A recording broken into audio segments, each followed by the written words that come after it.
सबरीमाला के मामले में हमको मालूम है कि सबरीमाला के अलग-अलग मंदिर हैं। एक मंदिर ऐसा है जिसमें रजस्वला स्त्रियाँ नहीं जा सकती। अब कुछ महिलाएँ हमारे यहाँ लेफ्ट विंग घुस गई, फंडामेंटल राइट है हमको।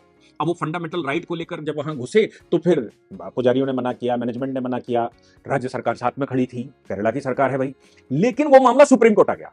सुप्रीम कोर्ट ने जब 5 जजेस की बेंच बिठा दी और कहा कि भाई सेक्युलर आर्टिकल 25, आर्टिकल 26, आर्टिकल 14 इनको मिलाकर हम पढ़ेंगे।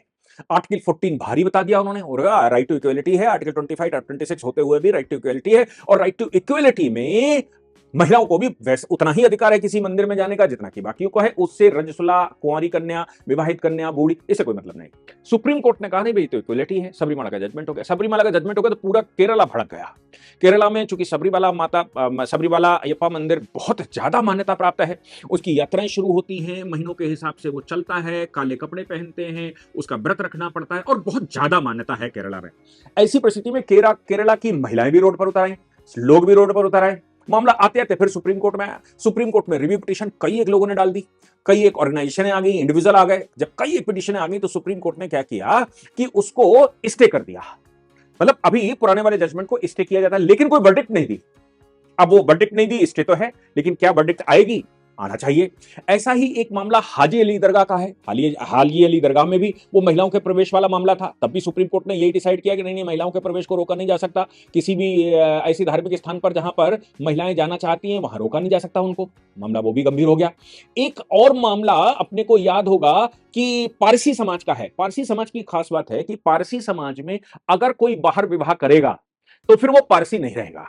यानी कि पारसी अगर बाहर, चाहे पुरुष हो चाहे महिला हो, महिला अगर पारसी समाज के बाहर विवाह करेगी तो वो पारसी नहीं रहेगी और अगर पुरुष भी बाहर पारसी से बाहर किसी को लेकर आएगा तो वो पारसी नहीं रहेगा।